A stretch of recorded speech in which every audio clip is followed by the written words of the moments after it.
Alright, so third and final handout for chapter 2 is all about functional groups. Alright, and just as it says there, functional groups are extremely vital to the study of organic chemistry, as they are parts of the molecule where reactions occur, which is all we care about in organic chemistry. What we can do with reactions, okay? Every compound is some type of functional group. It's possible for them to have multiple, but they always have at least one. So they can have one or many. One or many functional groups. Okay, here we're just going to focus on those with carbon, oxygen, and nitrogen. There are plenty more with sulfur and other things like that. Okay, you do need to work to recognize these functional groups as quickly as possible. We will be working with them so much that you will just know them at the drop of a hat, but until that point, flashcards will probably be helpful because you just need to know these guys. You just need to know them. First up, hydrocarbons. And just as the name implies, they are functional groups with carbon and hydrogen. Hydrocarbons, okay? If it's just carbon and hydrogen, they are all non-polar because it's just carbon and hydrogen. Okay, they're all non-polar. First up are alkanes. Alkanes just have single bonds, okay? Alkanes contain single bonds between carbons and hydrogens, okay? We use the term alkyl group to refer to the alkane portion of a molecule. Okay, so here is an alkane. Here is another one. Just going to go through some quick examples real fast. That's how we're going to get through this handout really fast. If I put an ambiguous R, like a pirate, R, but this really just means any alkyl group. Yes, the possibilities are endless, but I just mean any alkyl group when we write R, okay? Just any alkyl group. And a lot of your homework problems, not a lot, but a few of your homework problems, and then probably one on the test will say, label all the functional groups. Don't label the alkanes, because they're everywhere. No need to label alkanes, again, because they're everywhere. So, everything has an alkane in it, you don't need to label it.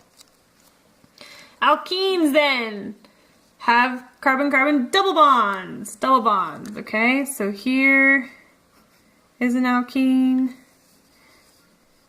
I would like say that the double bond is an alkene. But the alkene is the functional group, the alkene itself. So what kind of alkene? Remember we saw these recently. What kind of alkenes are these?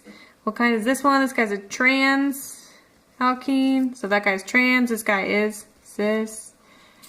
How about this cyclic one? Sure.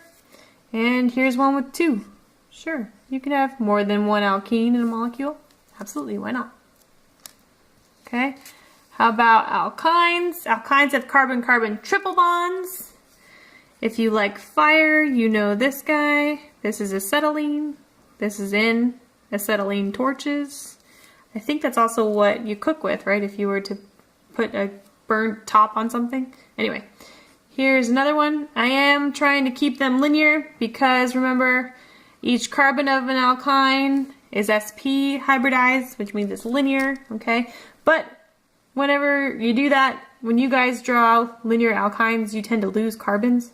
So don't worry about keeping them linear if it's too hard. If you have little, with each carbon, if you have an alkyne in between there, that's fine.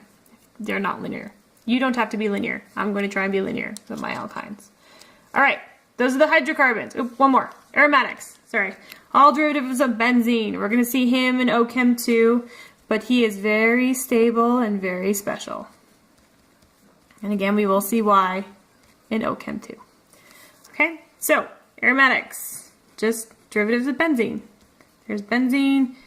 Here's benzene with a bunch of alkyl tert-butyl groups. A bunch of alkyl groups coming off of it. But the whole thing is an aromatic. Here's another one, a really simple one, ethyl benzene. We can denote aromatics just like we do the alkanes with R. We denote any aromatic group with AR.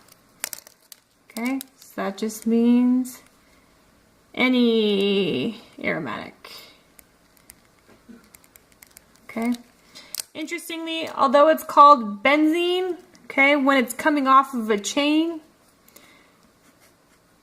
we write phenyl, right? PH, which stands for phenyl.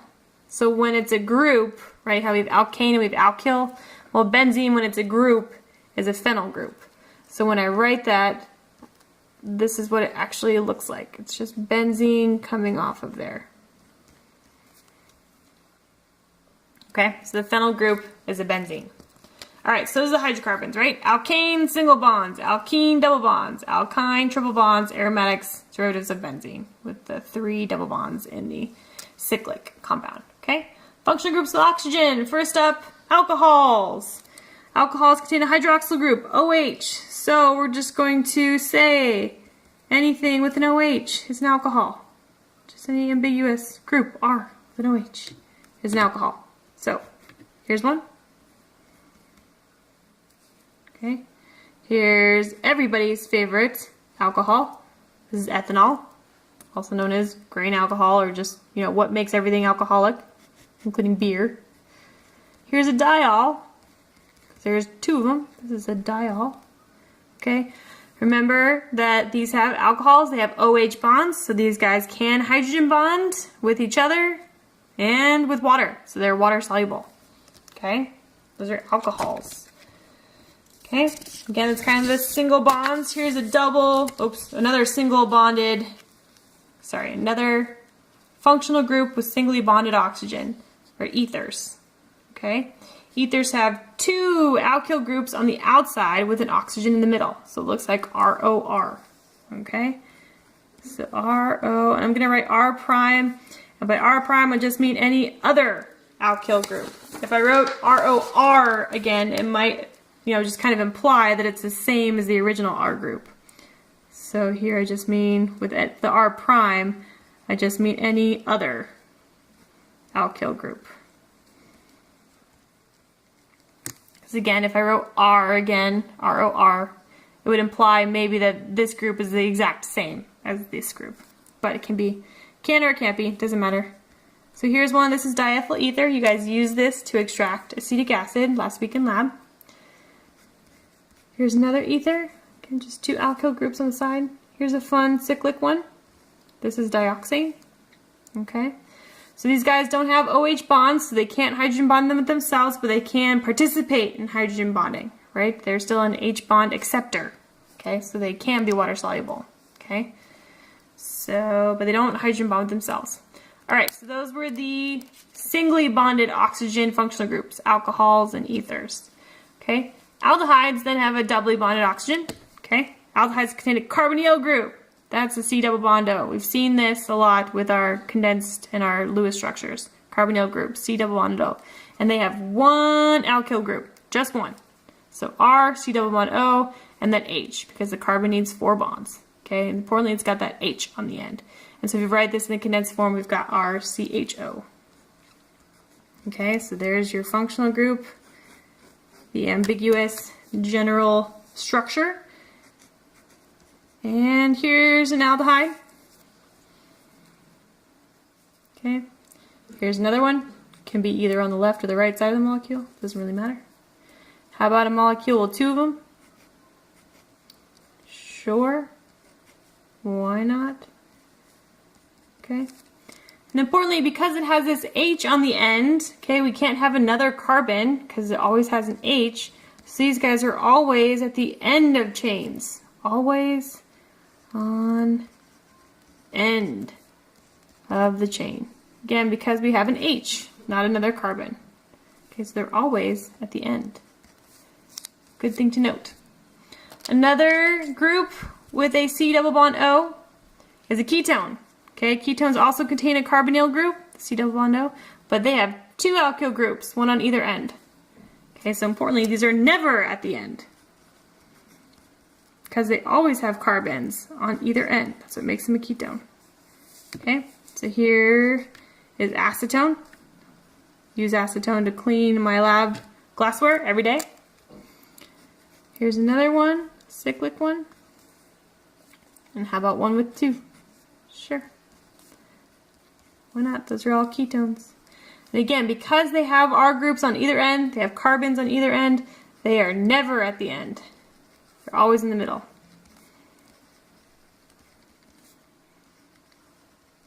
Okay, unlike the aldehydes would have a hydrogen on the end, so they're always at the end. Okay? Carboxylic acids have 2 oxygens, okay? Carboxylic acids contain a carboxyl group, CO2H, written in the condensed form, or RC-double-bond-O-OH. Okay, and also RCOOH or RCO2H. Okay, so the general structure. There you go. Okay, importantly, I know there's an alcohol here and a carbonyl or a ketone, but that is not what's here. This is not an alcohol and a ketone. Okay, the individual functional groups aren't present. It's the overall one. Okay, so the bigger functional group always trumps the little ones. Okay, so it's not just a ketone with an alcohol. It's the whole thing. It's a carboxylic acid. Okay, again, the bigger overall group trumps the individual smaller groups. Okay, so here's formic acid. Okay, and again, it is not an alcohol and a ketone. It's a carboxylic acid. It's the whole thing. Okay, here's another carboxylic acid. And notice how they have an OH on the end and not another carbon. That means, just like the aldehyde, these guys are also always at the end. Always at the end. Again, that's because they have OH groups instead of another carbon. Okay, the OHs are always going to be at the end of a chain. Esters then are like carboxylic acids, but they have an alkyl group instead of a hydroxyl. Uh-oh, that should be hydroxyl. Okay. Oh, I see what it's saying. So it was a hydrogen. Where there was a hydrogen before, now it's another carbon. Okay. So let's just write that back again. Sorry, because it was clear before. Where there's a hydrogen up here, it's just another carbon. Okay, so these are always going to be in the middle. So, here we go.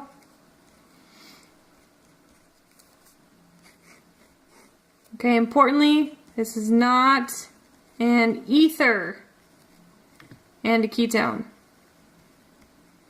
Okay, again, it's not the individual groups, it's the whole group. It's an ester, not an ether and a ketone. Okay, so here's ethyl acetate. This is very common in my lab. We use it every day. And here's a cool cyclic one. Okay, and so again, because it has R groups on either end, because it has carbons on either end, these are going to never be at the end. Never at end. And again, they are just like carboxylic acids, but they have an alkyl group where the hydrogen is. Okay, so we have a hydrogen in carboxylic acids. We have an alkyl group.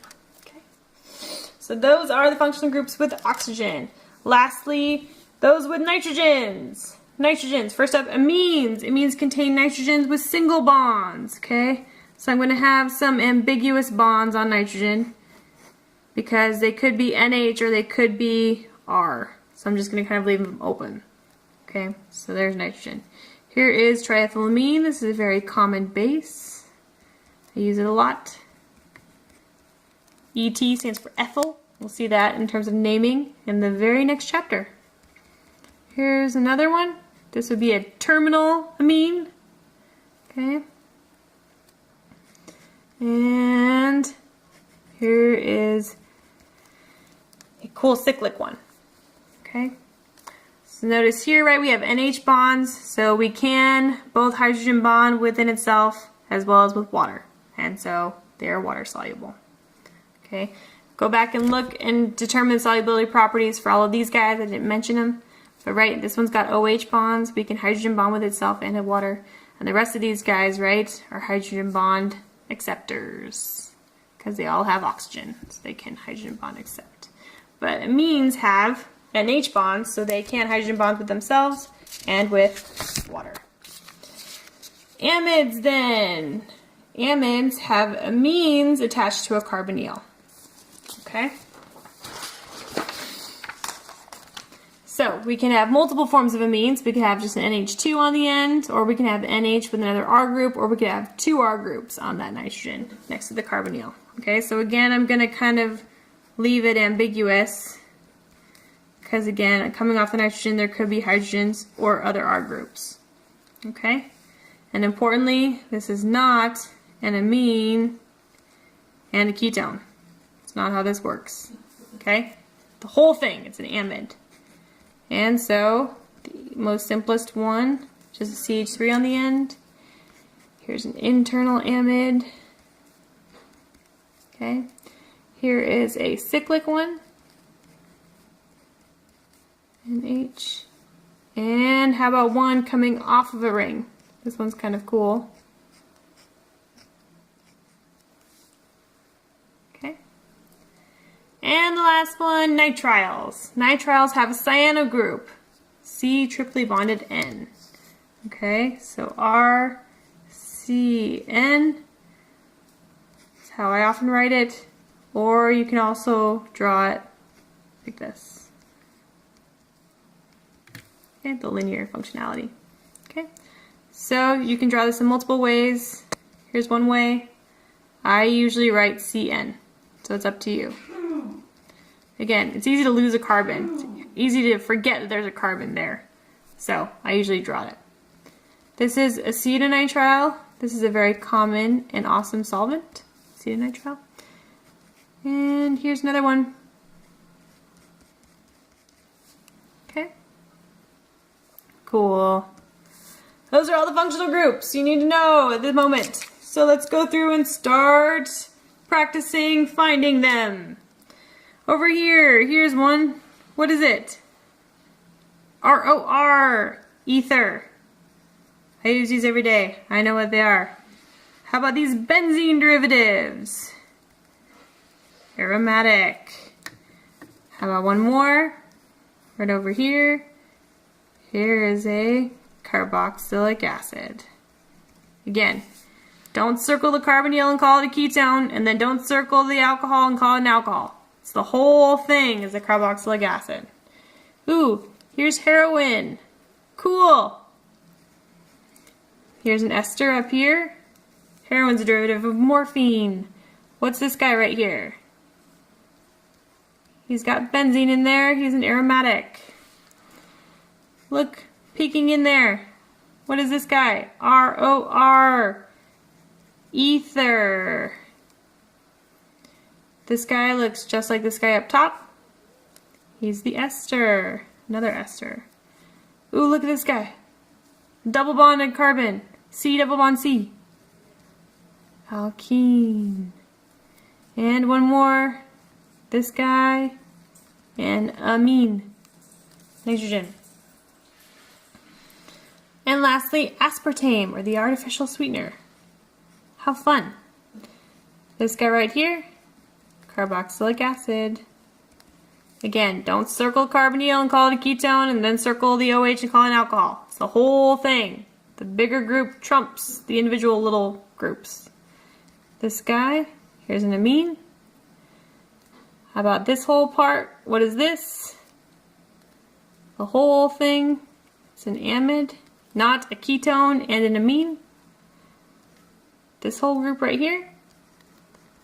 Ester. One more. Should be easy. Aromatic. Again, I know these very easily off the top of my head because I work with them all the time. You guys, flashcards are probably going to be your best friend for these guys. Alright, thanks a lot. See ya.